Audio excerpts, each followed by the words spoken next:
everyone. Welcome back to ZTalks. This edition of the podcast, we have a very special episode for you to hear. And you might be wondering why. Why is it a very special episode? Well, let me tell you. It's because we have a very special guest. None other than the guest that recommended the book that we are going to be talking about today. And let me just introduce to you the guest, Alique Harvey. Well, I don't know if I would say special guest, but if you insist, yes, my name is Alique Harvey, and yes, I did recommend Things Fall Apart to Zaria. So that means I'm cool. He is cool. He's approved to be on the podcast. And it is a good book. That's why he recommended it. Wouldn't you say?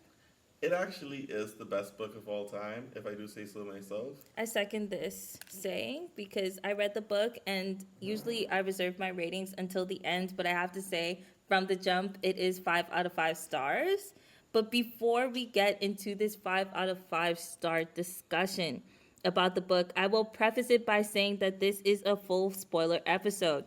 So if you do not want to hear in-depth details about the book, pause here. Pause here. Because I will be spoiling all over this episode, this whole book. The plot, the characters, themes, everything. Yeah, and especially the end that I will not give away at all until Zaria does it herself. Although I did spoil it for her. He did spoil the book for me. Before I even read the book, I knew the ending.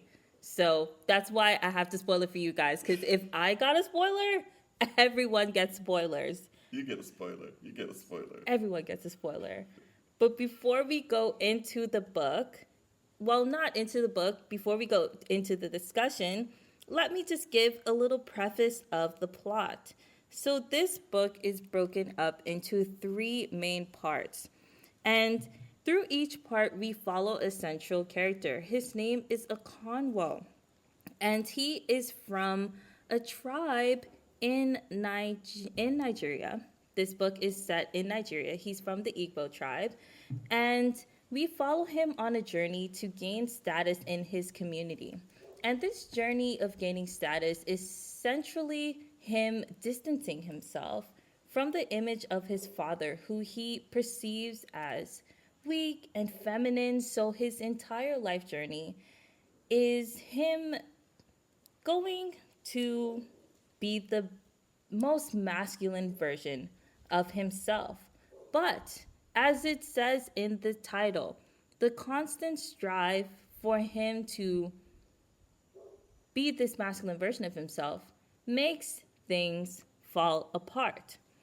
Now, one of the most shocking parts of this book to me, where things begin falling apart, is when he kills a child. Now, yes, you heard me. He did murder. Let me not say kill, but murder. Murder a child, okay? With now, intention. Yes. Murder with intention. Murder with intention. But let me preface this. Let me not do my boy Akonwo so bad. Yeah. So, in his village, there was a murder of a virgin. And it was done by someone from a neighboring village. So for retribution and for their 2 villages not to go into a war, their solution was to have the son of the guy that killed the virgin taken from his village and brought to Akonwo's village. And for some reason, the elders were like, hey, we're going to sacrifice this kid, but we want to wait just a little bit. We're not going to kill you right now. So just, live your life. Have a great time. Live with Akonwo for 3 years. They fully Thanksgiving turkeyed him. Thanksgiving turkeyed him. He lives with Akonwo for 3 years. And you know my boy Akonwo, he's all tough, trying to be masculine. But deep down inside, he has a heart. So he develops a bond with this kid. Now, let me preface this that when I say his name, I will try my best to pronounce it properly. With the kid, Ikemegama. And the kid develops a bond with him and his family as well. It's a beautiful thing. I was thriving in this part of the book. I was like, this is so cute. A combo on the journey to have a heart. But you guessed it. The elders were like, we didn't forget. You still have to get sacrificed. So 3 years later, they come knocking on his door. Like a Conwell, I know it's been real. But Ikigama, he gotta die. Yep. And the elder, one of his close friends, was like, you actually don't have to participate in the sacrificing of this child. You can just leave it to us, the elders, to kill this child for retribution for the killing of the virgin. But a Conwell being a Conwell, he was like, Kanye. I have to participate. I am going to go there. And not only go there and witness, but I am also going to give the final blow in killing this child. Thoughts, Alique? Thoughts? Okay, I think the real question is whether or not there was conflict. You know, because I feel like there was a part of him that was like, you know what? This child has lived with me for 3 years. Maybe I shouldn't kill him. Maybe that's why he waited until the end and was like, you know, his intrusive thoughts kind of won. And he did it. I don't know. What are your thoughts? Me personally, okay. Because I'm a kind of a defender of Conroe because I can understand like how he's a victim of his circumstance and Expand on that. A victim of circumstance. Expand. okay, so in his quest to become an honorable man, right? And I guess within his village, he kind of judged based off of who your forefathers were, right? And his father was kind of looked down on in the village as a guy who was lazy, uninterested, feminine, which is quite misogynistic if I can say so myself. Yes. But within the context of the book, feminine bad.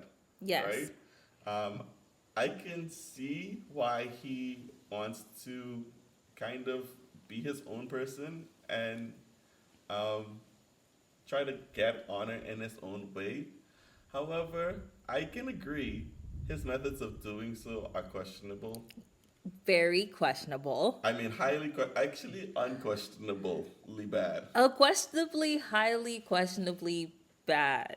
Yes. Yes. Yes. So in terms of killing the son, I think, yeah, he felt like that was something that he had to do in his path to becoming an honorable man.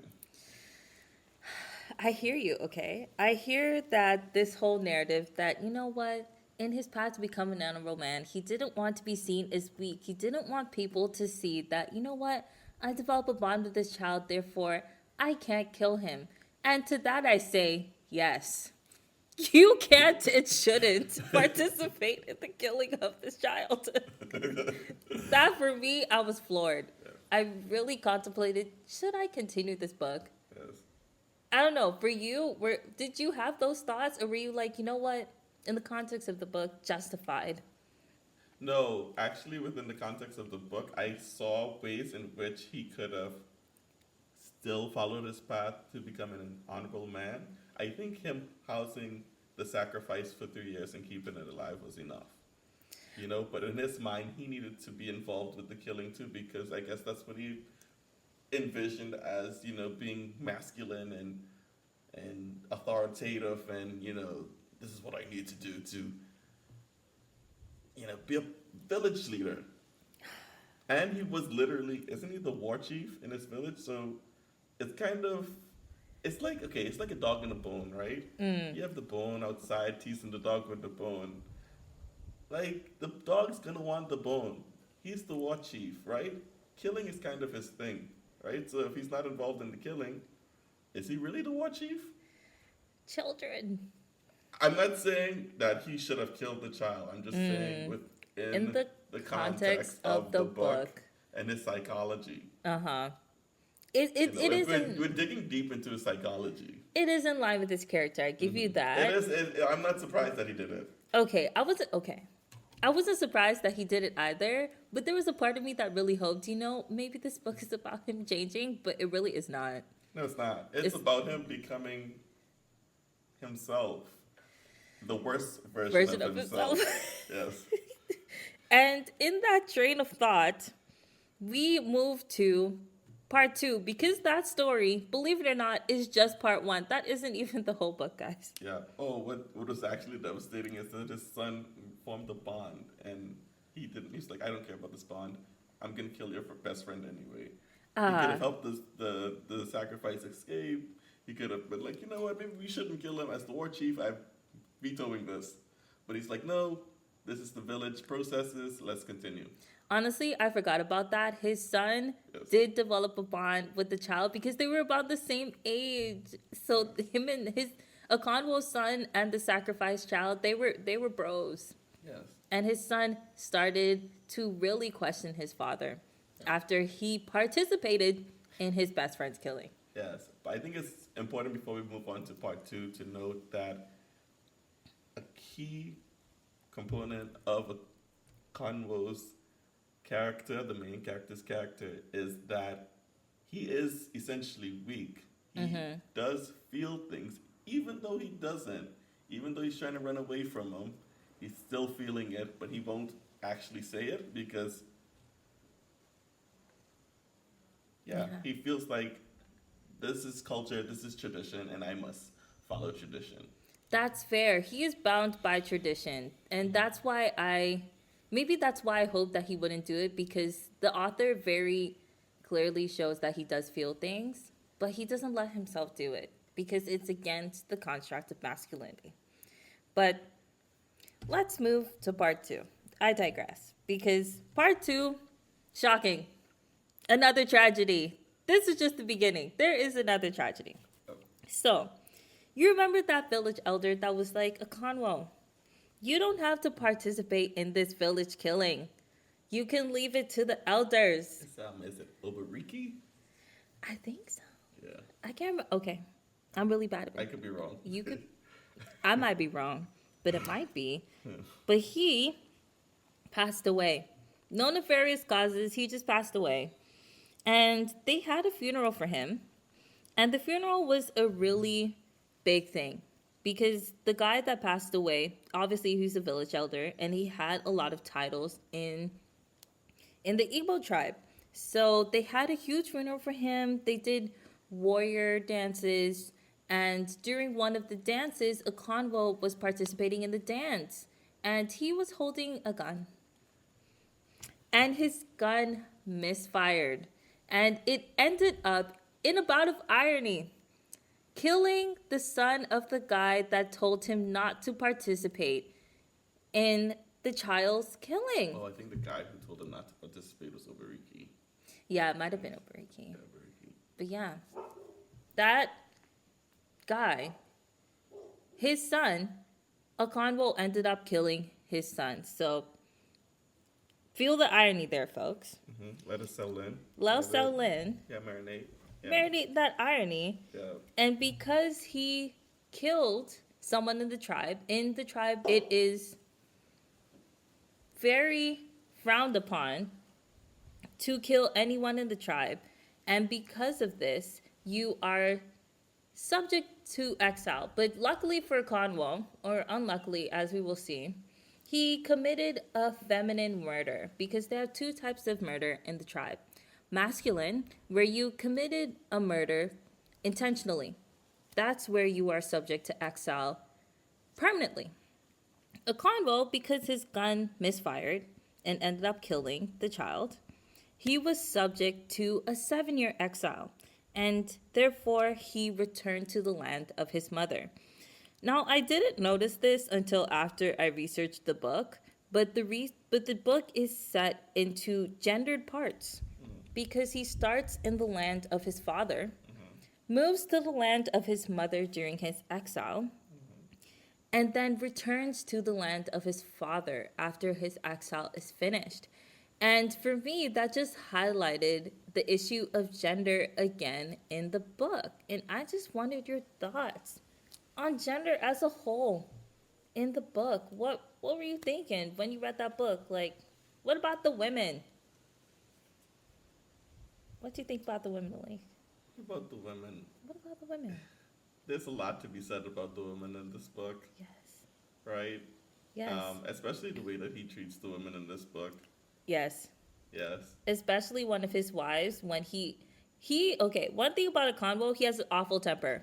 Mm-hmm. And he treats his wives not the best. Not the best as in he beats them. Okay? Also a character flaw which made it very hard for me to like him.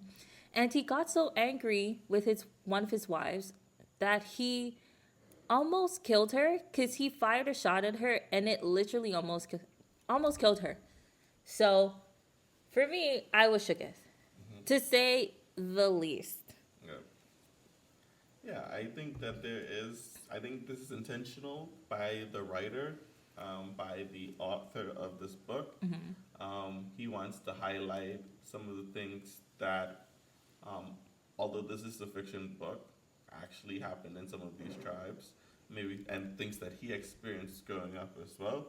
And I think he wanted to highlight some of the issues with, you know, the perception of gender in traditional African tribes. And I think that's one of the most distinct and most interesting plot points in this book of Things Fall Apart.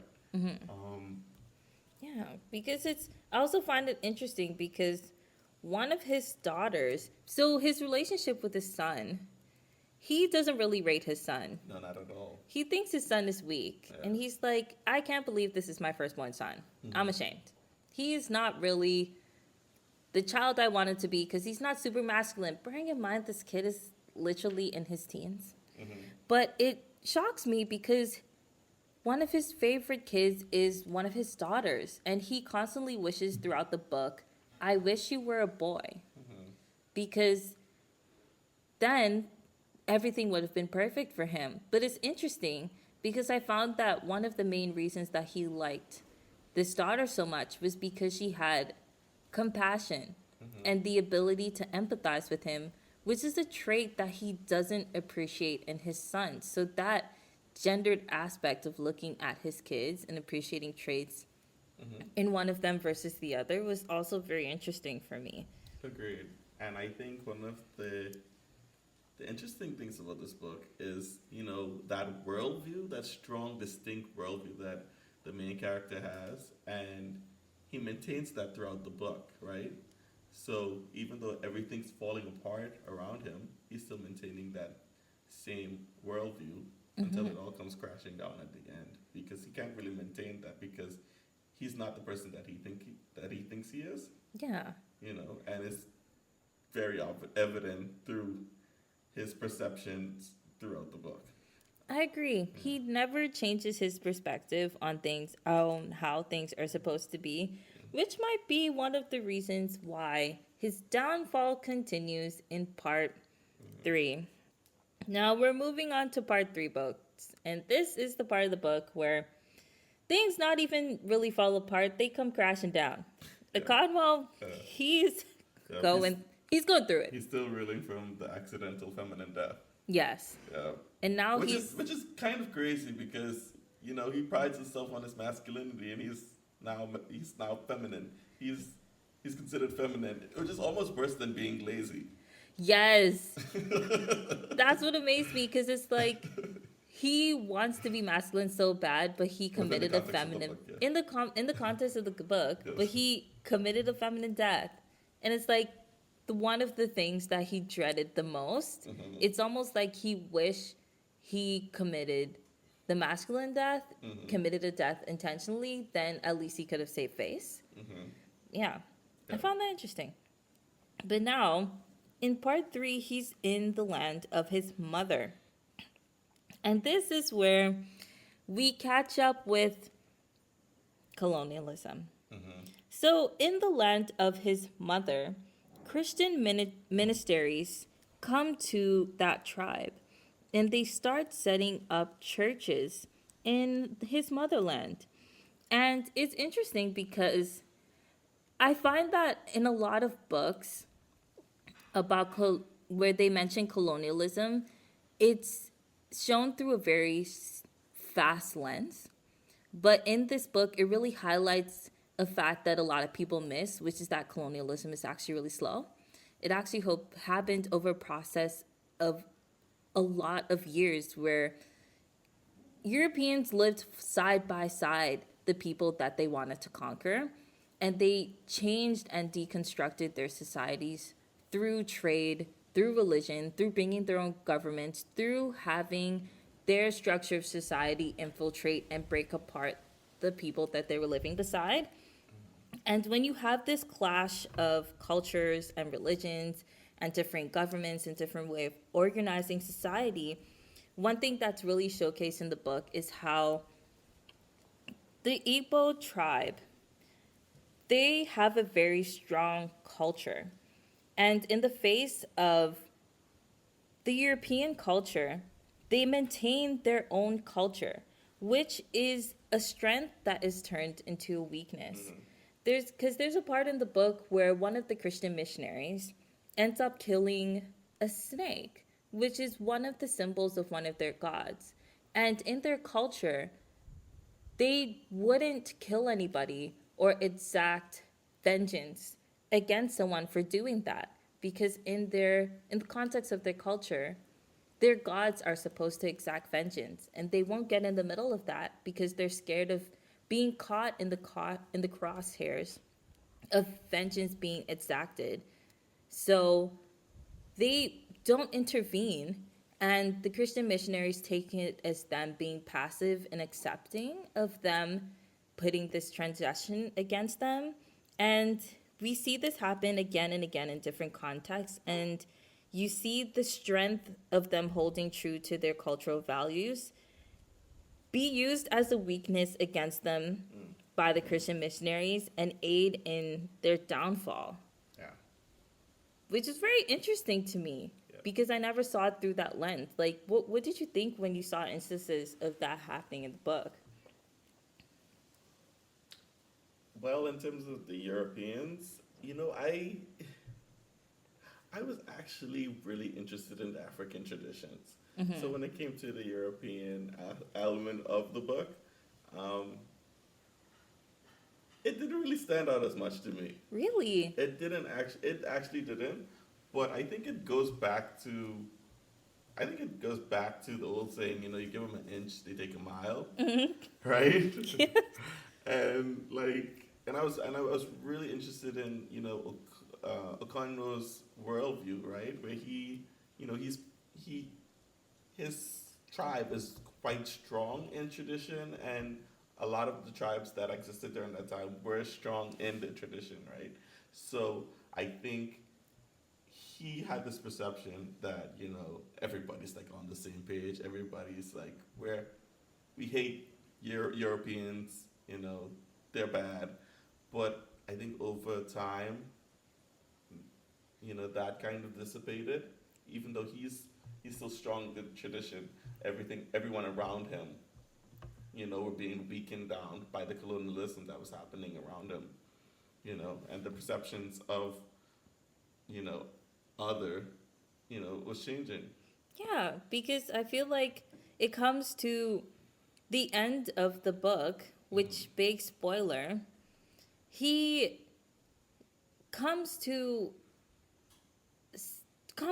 really advocate for, when he returns to his fatherland, he sees the same thing where Christian missionaries are infiltrating the cultural structures of his tribe, but to a larger extent, and he's trying to lobby the elders to essentially kill them, to wage war against them. And he finds that some people are actually in favor of the European culture, and they actually like that there's increased trade, increased access to resources that they don't have in the tribe, and there's people that actually convert to Christianity, and there's not as much consensus around waging war as he would have thought. There's not as much people clinging to the thought of culture and tradition as a convo is. Because, as you said before, he never changes his worldview and perception in the face of the external change that is happening around him.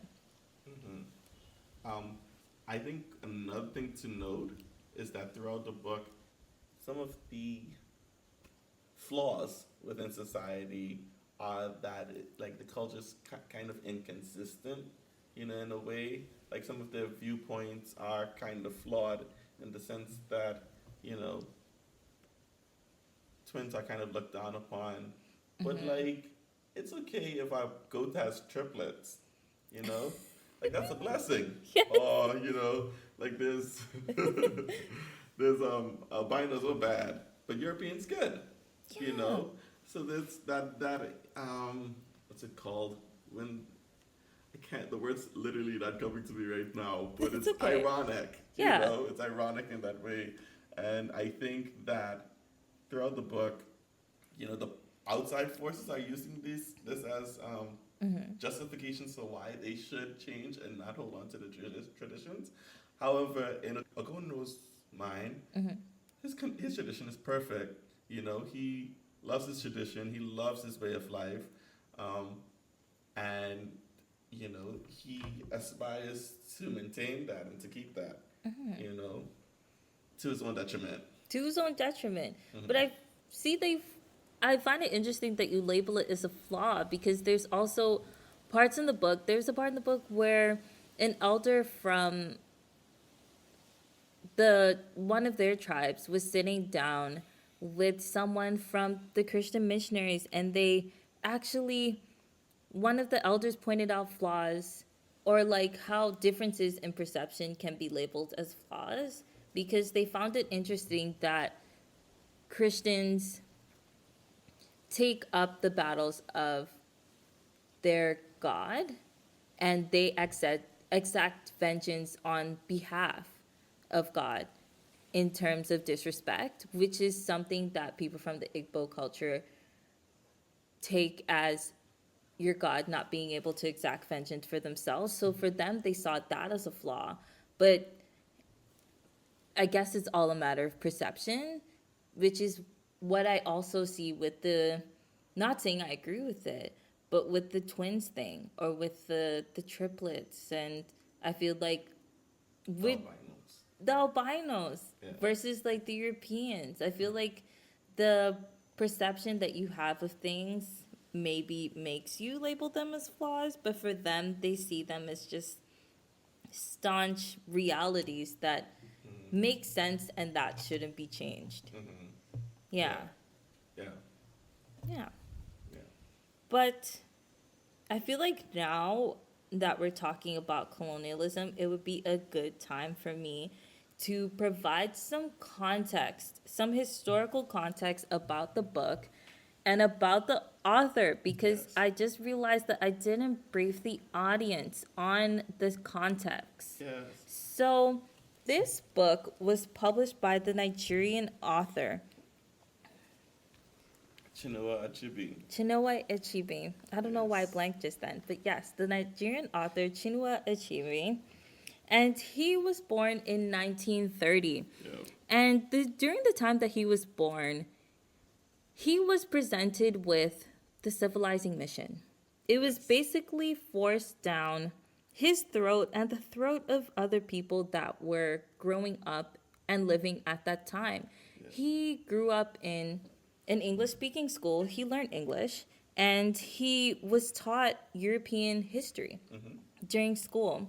And he saw that in all of the history that he learned in school, the narratives of his people Yeah. were not presented in a light that accurately represented their history and their culture. And they were always painted as not the main characters in their own history. Mm-hmm. And in the history of Europeans, they were painted as villains as well.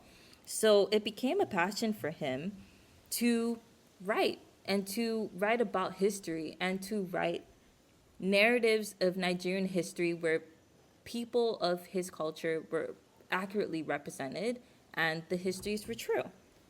And because of this, he published his first book in 1958, which is the book we're talking about now, Things Fall Apart. Now, what's interesting is that when he published it in 1958, it was, post World War II. This is a time when the British, they, just came out of the war, and FYI, they are Baroque. The British are going penniless. The war really hit them hard, and they're realizing that they don't have enough money or influence or power to hold on to their colonial holdings. Therefore, this is a time when Nigeria is going through its fight for independence. Because 2 years later, Nigeria becomes independent in 1960. So when Chinua Achebe publishes his book in 1958, this is a time when there's a renaissance of Nigerian music, Nigerian poetry, literature. This is a time when narratives of Nigerian history are being published in order to help support and shape the independence movement, which aligns perfectly with his passion for centering Nigerian history and culture and accurately representing them in their own narratives. Now, this comes to my last point that I want to talk about in this book because, in light of all that I've just said, it makes it interesting that the book ends in such a way where he highlights the central antithesis to his passion, which is the decentralization of Nigerians in their own narratives. So at the end of the book, we are presented with one of the district commissioners from England that lives near to the tribe of that Okonwo is living in, his fatherland. And he says in the end of the book that he wants to write a book about what he's experienced when living in Nigeria. And more specifically, he wants to write a book about Okonwo. And I will read a quote which will summarize all of what I just said perfectly. So, start of quote. One could almost write a whole chapter on him. Perhaps not a whole chapter, but a reasonable paragraph at any rate. There was so much else to include, and one must be firm in cutting out details. He had already chosen the title of the book, after much afterthought. The Pacification of the Primitive Tribes of the Lower Niger. End quote. So we see, and that's how the book ends actually. That is the last paragraph in the book. So we see the whole story and the whole journey of what is Okonwo's life being taken up by a European person and having someone's life summarized and reshaped through the lens of a European and actually diminished and uncentered from the lives, from their own narrative, which is something that Achebe was fighting against, which I found interesting as to why he ended the book that way. So after all my long talking, Alique, what did you think about the ending? For me, that was the most shocking thing to read. One of the things I recently found out about Chinua Achebe is that when he was in school, he came across media that dealt with American independence and the Native Americans that lived there and the way that they were represented in media. And he found that the way that he was reading those stories, he found himself actually taking the side of the Americans who were seen as, heroes and,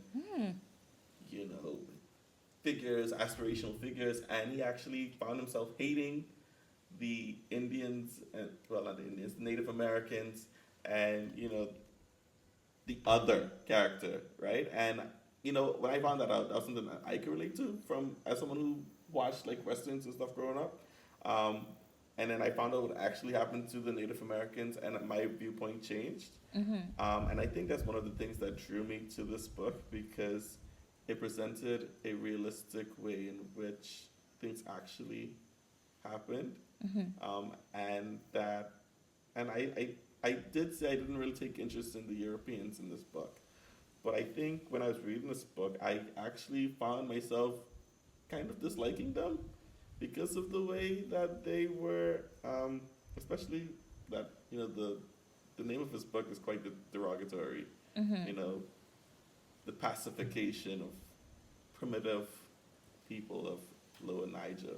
I think that's actually horrendous. It's quite unsettling. And,